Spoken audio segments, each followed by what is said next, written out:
companies like Google and Amazon to stop perm processing. So we'll talk about what the decision is, how it's going to impact the careers of employees and of students who are targeting the US for further studies and who are also planning to be there for a long time to get green cards. We'll talk about that in detail. So firstly, let's go to the announcement, which is that perm processing has been stopped by both Google and Amazon. So that was the latest news we got a week back. And to give you a feel of what is sperm processing, it is the first step of the green card process.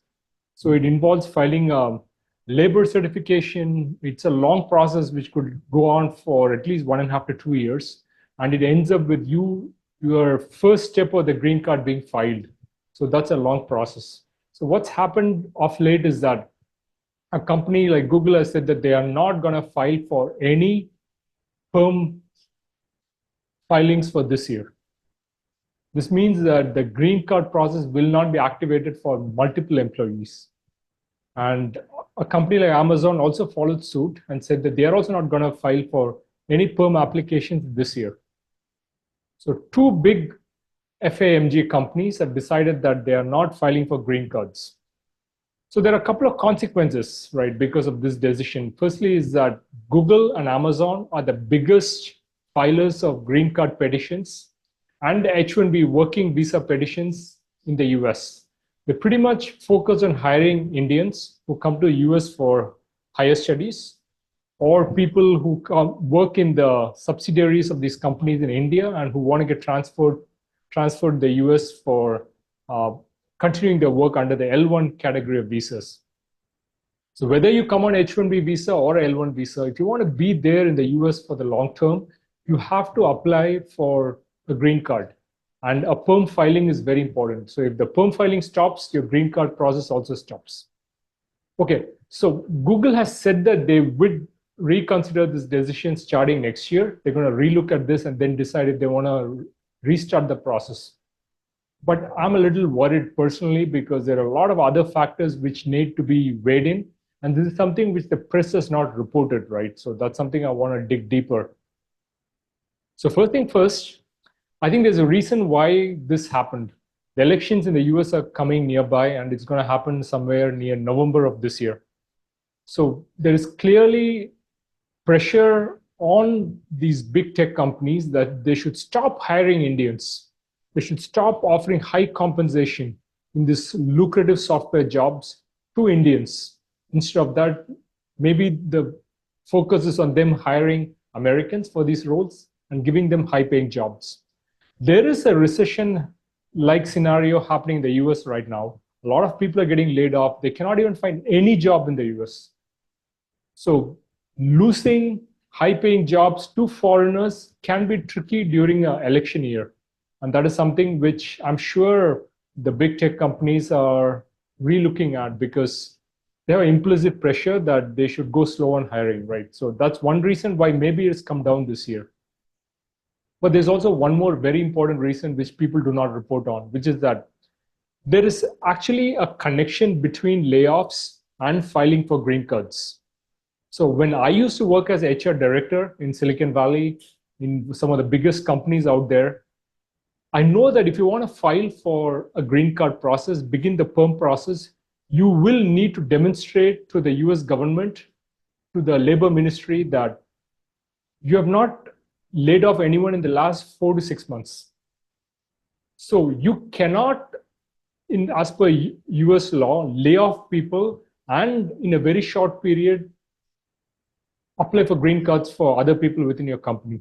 So there has to be a sufficient gap of at least 4 to 6 months between layoffs and filing of green cards.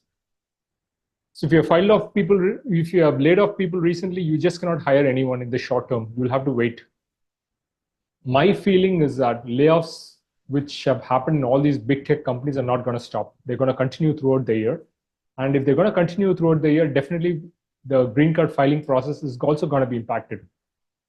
So the fact that green cards has been paused is an indication that layoffs are going to continue to happen. So whoever is working in Google, Facebook, Amazon, all those big tech companies, I would ask you to be a little cautious. So I think the threats of layoffs are very real. And there's a high chance that there could be a spree of layoffs in the future, especially a company like Facebook, which has termed last year an year of efficiency, laid off a lot of people. That example has been carried over to a company like Google, and they also begin to lay off people in bulk. So I think this is actually bad news for employees that green cards are not being filed, not just for people who are applying for green card, but also for people who already have the green card, which is that more layoffs are possibly going to happen. And the fact that I think some reporters asked Sundar Pichai, asked you when the layoffs are going to stop, and he said, no, it's not going to continue for a long time. A Bloomberg reporter talked to him recently, and this is the feedback he gave Bloomberg. So layoffs is a part of life, especially in the software world. The days when you could go to Google and have a very comfortable life for decades in software engineering, I think is done.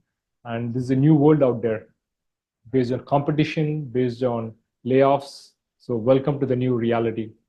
So even a company like Meta has basically said that they will also not be, they'll actually go, they didn't say explicitly that they will stop the green card process. They said they will continue the green card process, but they added a caveat saying that they'll go slow, which means that they will try to stretch out the green card process as slowly as possible. It could take up to a year, as per newspaper reports, that there's an additional year which will be involved in filing green cards.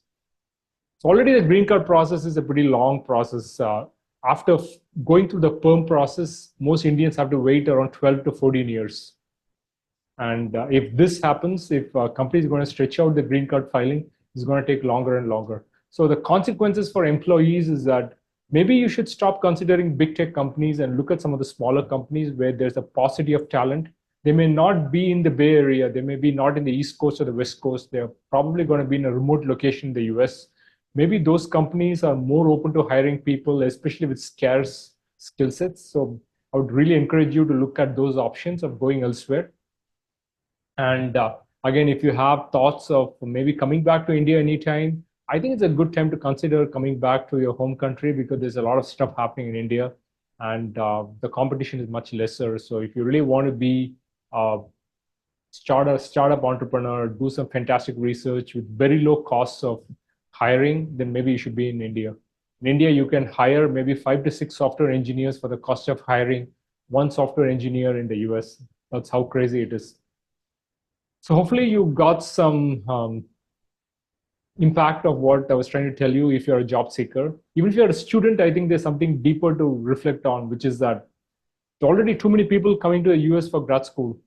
So there are around 800,000 people, students coming to the US to go to do their MS and PhD programs. And right now, the number of H-1B visas available for all these students is around 85,000.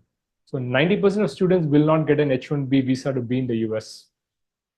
So what they're betting on is that they're applying for a 3-year OPT based on the STEM degree they're doing. So they can work in the US for 3 years after graduation without requiring a H-1B visa.